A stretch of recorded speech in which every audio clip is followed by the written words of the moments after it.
En esta ocasión estaremos conversando sobre los errores del marxismo. Bueno, así hemos querido llamarle, titular este vídeo que nos parece también significativo.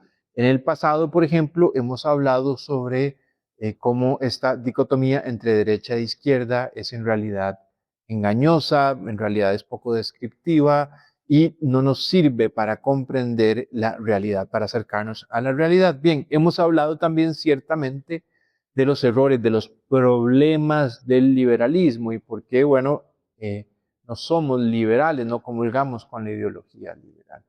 En esta ocasión nos parece fundamental entonces hablar sobre lo que podríamos llamar los errores del marxismo y de esto trata este vídeo que espero sea de su interés.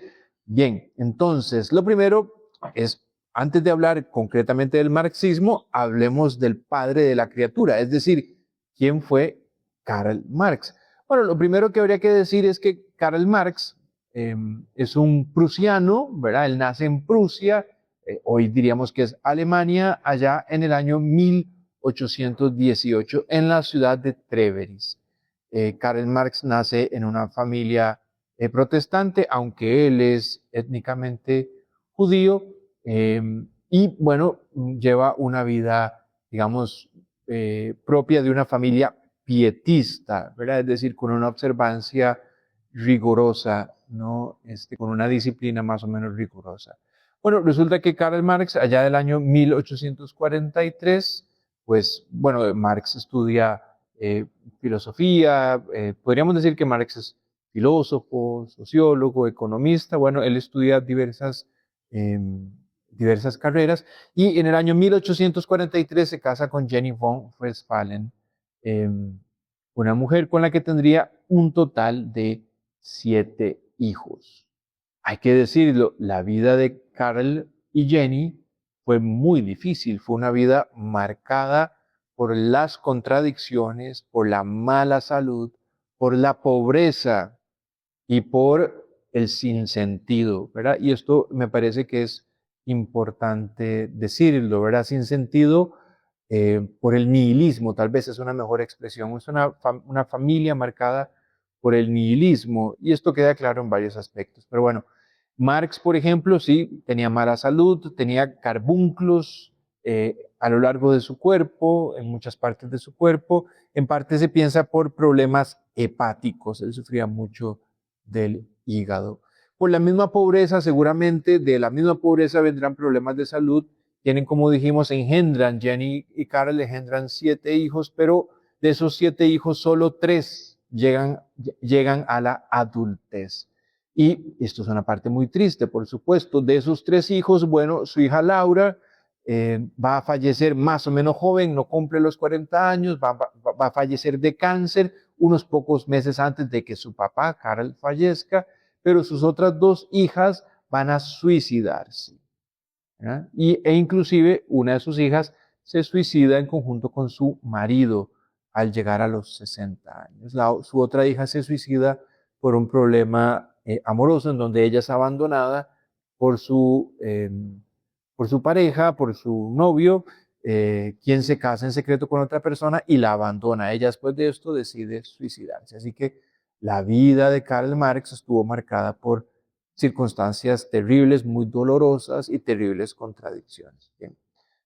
Lo otro que habría que decir es que Marx, bueno, Marx es muy conocido por, yo diría que 2 grandes textos, ¿verdad? Uno es el Manifiesto Comunista, que es un manifiesto bastante accesible, de fácil lectura, que se lee en unos cuantos minutos, que publica ya en el año 1848. El otro gran texto de Marx es ciertamente El Capital, del cual hoy tenemos varios volúmenes, aunque Marx publica en vida solo una edición, solo un tomo del Capital, allá en el año 1867.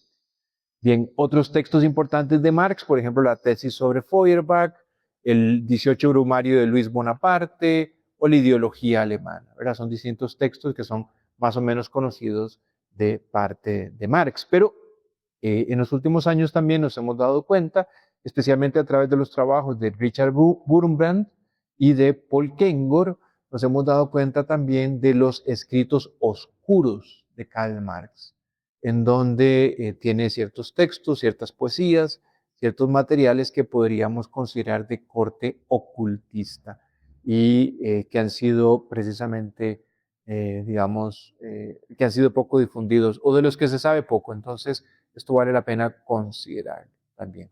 Bien, entonces, Marx, podríamos decir, y aquí ya entramos a hablar más directamente de su pensamiento, bueno, Marx, podemos ubicarlo como el padre, junto con su mecenas y amigo, Federico Engels, como los padres del socialismo científico. Y esto es importante decirlo, ¿verdad? Bueno, antes del socialismo científico de Marx, existe ciertamente los socialismos utópicos, ¿verdad? El socialismo, por así decirlo, no lo inventa Marx, sino que Marx desarrolla una línea concreta de socialismo al que llamamos socialismo científico. Bueno, antes del socialismo científico están los socialismos utópicos, en donde normalmente ubicamos autores como Owen, Saint-Simon, Fourier, entre otros. Bien, estos son pensadores socialistas utópicos. Son considerados utópicos porque, bueno, digamos, son considerados idealistas, ¿verdad? Es decir, si algo es utópico es algo que es inalcanzable o que es imposible de alcanzar. Bueno, estos socialismos utópicos se caracterizan, bueno, obviamente porque, digamos, conceden una prioridad, una primacía a la sociedad sobre la persona, están, digamos, abogan por la socialización de la propiedad privada y ciertamente están a favor de los derechos de la clase trabajadora en contraposición con la burguesía. Bien, estos son valores compartidos con el socialismo de Marx, pero Marx va a desarrollar una línea distinta de socialismo al que llamamos, como ya dijimos, socialismo científico. ¿En qué sentido el socialismo de Marx es científico? Bueno, porque Marx considera que la historia sigue una determinada cadencia, sigue un orden lógico. En la historia, según Marx, hay una cierta predictibilidad, ¿verdad? Esto es lo que plantea Marx, porque Marx, digamos, la doctrina de Marx es determinista, es decir, él dice las cosas suceden así en estas etapas y de esta manera y en este orden. Y en este sentido decimos que el socialismo de Marx es un socialismo científico, porque pretende ser o pretende gozar de una cierta predictibilidad. Esto nos parece también muy importante decirlo, ¿verdad? Marx se ubica ciertamente como un materialista, es decir, concede valor únicamente a las cosas palpables, a las cosas que podemos tocar, a las cosas que podemos manipular, a las cosas que podemos acumular, ¿verdad? Existe, es relevante únicamente estas realidades materialistas.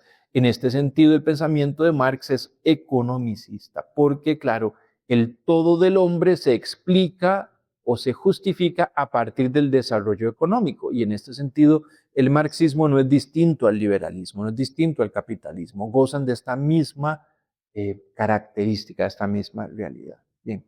Ahora, antes de hablar de los errores del marxismo, quisiera describir los elementos fundamentales del marxismo y quisiera dar tres características del marxismo. Bueno, lo primero es, ya se mencionó, es este materialismo histórico, ¿verdad? En donde, por supuesto, la lucha de clases es el motor de la historia. Bueno, lo que determina los movimientos de la historia, lo que determina los grandes sucesos de la historia, es precisamente la existencia de determinadas relaciones de producción. Y estas relaciones de producción determinan entonces la lucha de clases. Es decir, unos tienen mucho, unos pocos tienen mucho y muchos tienen muy poco.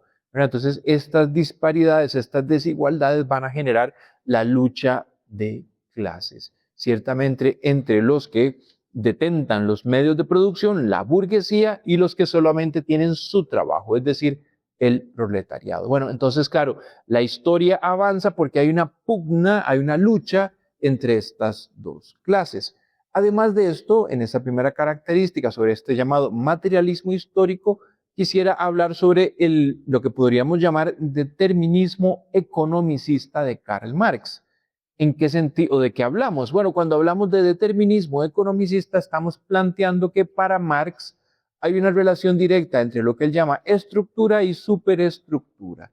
Para Marx, la estructura son las relaciones de producción Y la superestructura, estamos hablando de las leyes, de la cultura, de las cosmovisiones, la religión, las instituciones sociales. Entonces Marx dice que la estructura, es decir, las relaciones de producción, ¿verdad?, que están marcadas por la lucha de clases, como ya dijimos, que está marcada por la propiedad en unos pocos de los medios de producción. Entonces, claro, las relaciones de producción son las que generan la cultura, la familia, las leyes, las cosmovisiones. Entonces, claro, hay una relación directa. Una cosa causa la otra. Las relaciones de producción determinan cómo van a ser las leyes, la familia, la cultura de un determinado pueblo. Bien. Entonces, claro, para Marx, romper el capitalismo significa o es fundamental para también cambiar la cultura. Para autores como Gramsci, por ejemplo, y ya hablaremos un poquitito de esto, Antonio Gramsci, más bien él va a decir lo contrario. Para derrotar al capitalismo, hay que derrotarlo en la superestructura, es decir, hay que moldear la cultura, hay que moldear los medios de comunicación, hay que moldear las universidades, hay que cambiar la cultura para, desde el campo de la cultura, derrotar al capitalismo. Marx dice que no. Marx dice que esto es, primero, se derrota el capitalismo a través de la erradicación de la propiedad privada para luego moldear la familia y otras instituciones sociales. Marx dirá que la familia, por ejemplo, es producto del capitalismo. La familia entre varón y mujer es fruto del capitalismo. Por ejemplo, la religión, dice Marx, ¿verdad?, la religión de Occidente es fruto del capitalismo. Bueno, este es un primer elemento. La segunda característica de Marx o del pensamiento de Marx es la plusvalía. Esto se entiende, la teoría de la plusvalía, se entiende de manera sencilla. Marx dice que todo trabajador produce bienes con un determinado valor, pero al trabajador se le reconoce una parte de lo que él produce. Y el capitalista se deja esa otra parte que él produce, pero que ya no la percibe. Y esa parte se la extrae el capitalista al trabajador. Es decir, el trabajador al producir un determinado bien, dice, este bien vale 10, pero al trabajador se le paga 4. El capitalista, por lo tanto, le roba 6 al trabajador que ha producido ese determinado producto. Bien, entonces, claro, él denuncia, a través de esa teoría, la plusvalía, denuncia el carácter extractivo del capitalismo, que no le reconoce al trabajador todo lo que él produce. Y la tercera característica fundamental del marxismo que quisiera mencionar es ciertamente la emancipación de clase, ¿verdad?, que es propio de la lógica comunista. Bien, entonces la libertad, que es el anhelo del marxismo y que también es el anhelo del liberalismo, la libertad para el marxista llega no de manera individual, sino que llega como clase, ¿verdad? Es decir, cuando a través de, primero, la dictadura del proletariado, se socializan los medios de producción, se elimina la propiedad privada y eventualmente esta dictadura del proletariado llega a convertirse en una sociedad sin clases, que es la sociedad comunista, en donde ya no hay Estado, ya no hay clases sociales, el trabajo es prácticamente opcional, es decir, una realidad utópica. Bueno, entonces, claro, la libertad para el marxista entonces llega como clase, no como personas, no como agentes individuales. Es la clase la que es liberada, la que es redimida. Bien, y esta etapa de una sociedad sin clases, una sociedad sin gobierno, sin Estado, eso es lo que se llama el comunismo. Bien. Ahora, antes de hablar concretamente de los errores del capitalismo, entonces quisiera ciertamente plantear un elemento que me parece fundamental.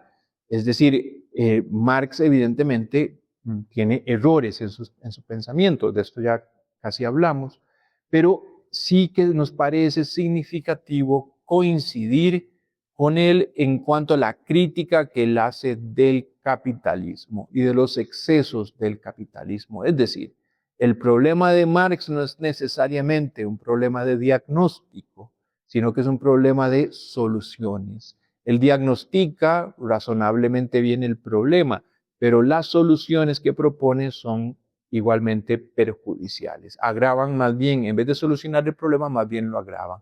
Entonces, desde esta perspectiva, claro, entendemos que, claro, Marx vive en el siglo XIX, ve la Inglaterra capitalista del siglo XIX, donde contemplamos esta parte de la revolución industrial, esta etapa de la revolución industrial, está marcada por terribles condiciones de trabajo, por extenuantes jornadas laborales, por pésimos ambientes de trabajo, por disolución de las familias, ¿verdad? Porque las familias se rompen para ir a trabajar a la fábrica, se deja de lado la tierra, se deja de lado la propiedad, se deja de lado la vida en el campo y se forman los círculos de pobreza de las grandes ciudades, porque la gente se amontona ante las fábricas para tratar de conseguir un empleo. Bueno, claro, el marxismo nace en este ambiente de pobreza, opresión, injusticia, muerte, poca esperanza de vida, digamos, claro, ciertamente indiferentismo religioso.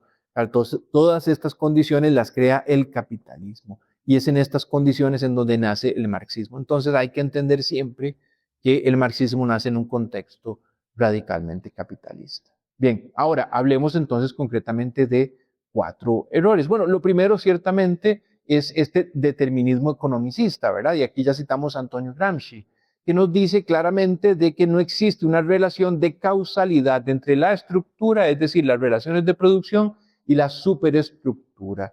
Estas son realidades que están intermezcladas. No podemos pensar que es la estructura la que determina exclusivamente las relaciones de la superestructura. Bien, entonces aquí lo que hay que decir es que este determinismo marxista es equivocado, porque nos damos cuenta de que por un lado la familia alimenta las relaciones de producción alimentan la familia, la religión alimenta la visión de la economía por otro lado, etc. Entonces vemos que hay una múltiple causalidad en ambas vías. Y como decíamos, uno mismo que ha criticado esto es precisamente Antonio Gramsci, ¿verdad? Es decir, al plantear que primero hay que trabajar en la superestructura para luego cambiar las relaciones de producción.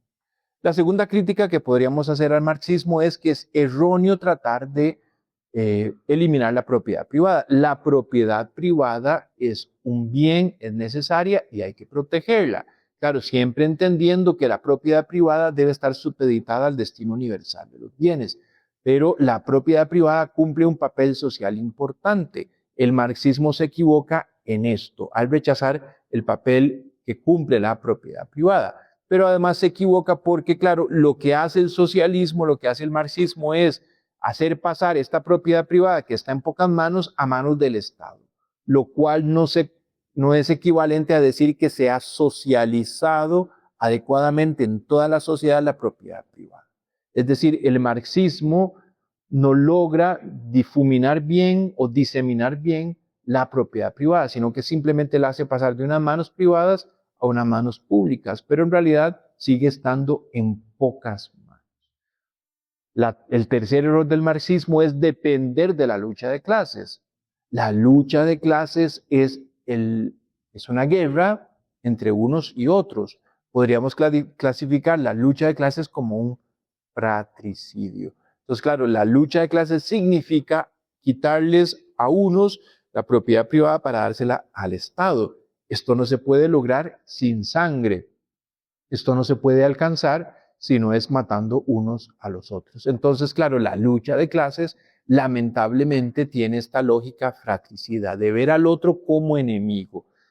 Es decir, aquí vemos que el marxismo también participa de una lógica de la competencia. El marxismo entiende que hay una competencia entre unos y otros. En vez de hablar de cooperación, habla de competencia. Lo mismo que pasa con el capitalismo. El capitalismo está fundamentado sobre la lógica de la competencia. Bueno, lo mismo pasa con el marxismo, lamentablemente. Entonces, claro, esta idea de lucha de clases es necesariamente sangrienta.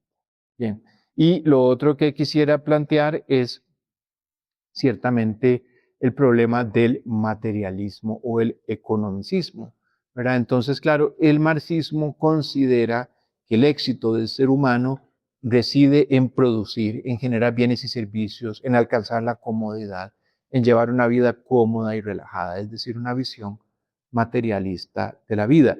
En esto comparte precisamente la misma visión del capitalismo, ¿verdad?